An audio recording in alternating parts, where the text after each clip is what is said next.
Bonjour à toutes et à tous, salariés d'Engie ou de ses filiales, et bienvenue dans notre rendez-vous mensuel du mois de mai 2025 sur l'épargne salariale. Vous voulez comprendre le fonctionnement du PEG, du PERCOL ou du PERO, vous voulez faire les bons choix pour préparer votre avenir, ce podcast est fait pour vous. Ensemble, nous allons tout vous expliquer sur ces dispositifs, décortiquer leurs avantages et vous donner toutes les clés pour prendre des décisions éclairées. Que vous soyez déjà familier avec ces dispositifs ou que vous découvriez tout juste le sujet, notre podcast vous accompagne pas à pas. Des experts, des conseils pratiques et des réponses à vos questions, tout est réuni pour vous aider à tirer meilleur parti de votre épargne salariale. Avant de commencer, un rappel important. Les informations présentées ici sont d'ordre général et ne constituent pas un conseil financier personnalisé. Nous commençons cette chronique, comme d'habitude, par la performance des fonds sur le plan d'épargne groupe. On retrouve la performance des fonds avec le niveau de risque, la performance sur 1 an, 3 ans, 5 ans et le rendement annualisé. Enfin, les horizons de placement. Les marchés sont en baisse à l'issue de ce mois de mai et de la guerre commerciale que Trump a initiée. Malgré une remontée en fin de mois, le dollar plonge, ce qui fait baisser les valeurs américaines par rapport à l'euro. Voici un graphique résumant les performances annualisées des fonds. Attention avec Link, l'action Engie a fortement augmenté ces derniers temps, mais nous sommes sur une exposition à une seule action. Nous continuons avec le PERCOL, où les fonds sont les mêmes que le PERO à la différence des fonds monétaires, du fonds monétaire qui est remplacé par le fonds euro sur le PERO.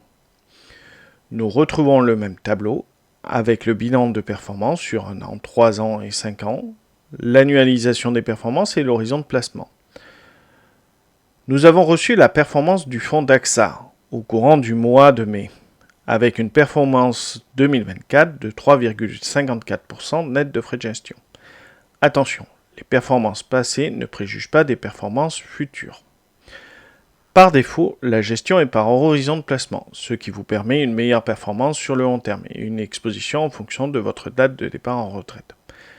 Même construction graphique que pour les PEG, avec une performance sur 1 an, 3 ans et 5 ans annualisés pour comparer la performance.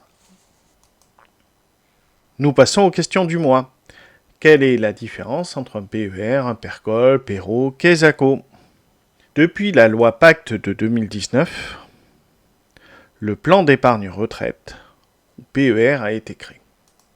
Avant, nous avions le PERP, le PERCO, le Madelin, l'article 83, appelé par endroit RSR. La loi Pacte a supprimé ces dispositifs pour créer un seul dispositif, le PER, le plan d'épargne retraite.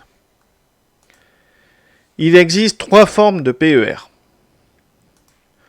Le PERIN, le PERCOL, PERECOL, et le PERO.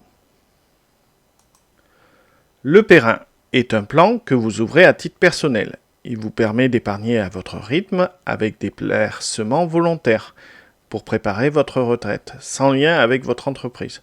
C'est une solution souple que vous pouvez ouvrir chez un assureur ou une banque qui vous suit tout au long de votre vie. Le plan d'épargne retraite collectif ou PERCOL. C'est un PER collectif ouvert à tous les salariés d'Engie.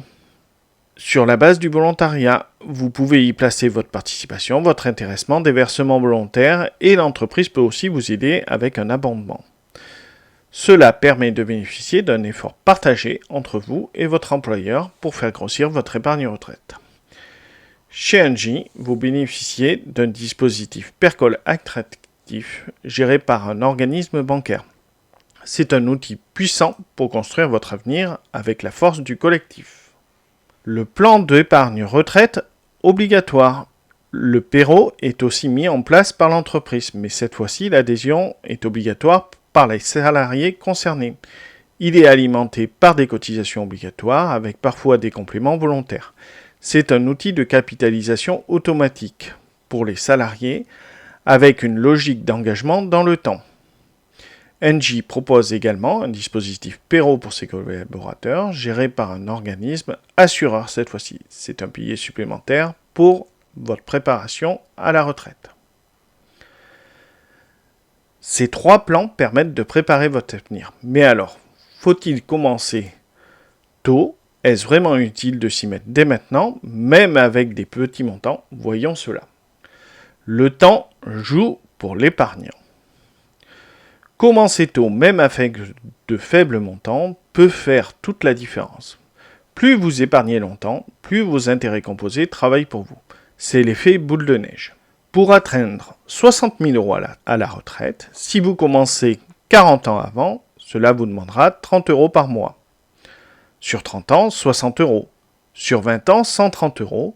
Et sur 10 ans, 365 € par mois. Commencer tôt, c'est épargner moins chaque mois pour le même objectif. Que vous choisissiez Perrin, Percol ou Perrault, le temps est votre meilleur allié. À vous de jouer dès maintenant. Pour en savoir plus sur votre épargne salariale et retraite Shenji, abonnez-vous à notre chaîne. Merci d'avoir suivi cette vidéo. Nous restons à votre disposition pour toute question et nous vous donnons rendez-vous le mois prochain pour une nouvelle actualité sur votre épargne salariale. N'hésitez pas à vous abonner, à liker et posez surtout vos questions en commentaire. Cela nous permet d'avoir des idées pour les prochaines rubriques. À très bientôt.